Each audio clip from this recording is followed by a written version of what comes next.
Mbere yuko ninjira muri programu ya Authorized Economic Operators, amakomande yafataga igihe kirekire kugira ngo agere ku bakiriya banjye kuko ntashobora kugeza ibikoresho ku ruganda ku gihe bitewe n'igenzura ryatwaraga umwanya munini muri Gasutamo. Ibi byose byahindutse igihe ninjiye muri programu ya Authorized Economic Operators. Ubu nishimiye ko nshobora gutumiza no kohereza ibicuruzwa mu mahanga mu buryo bwihuse.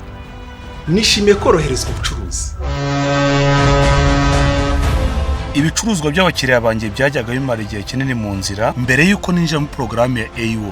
Niyo byabaga byujuje ibyangombwa byose bisabwa, ntabwo byanyoroheraga kwinjira no gusohoka ku cyambu ngo ntware ibicuruzwa byanjye. None ibyo byose byarahindutse. Ubu mfite uruhushya rwo gukura amakamyo ku cyambu imbere y'abandi, nkageza ibicuruzwa byanjye kubakiriya mu gihe gito. Nishimiye kohereza ubucuruzi.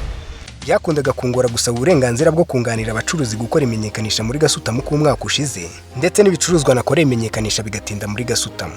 Ubu akazi kanjye karoroshye kuko ndi muri programu ya AEO.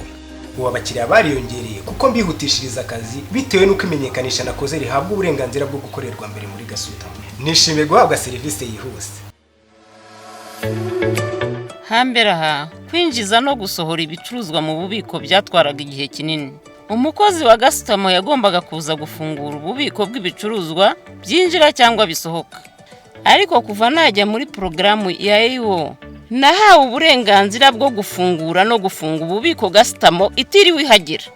Ubu mfite uburenganzira busesuye n'amahirwe yo kubona abakiriya benshi. Nishimiye koroherezwa ubucuruzi.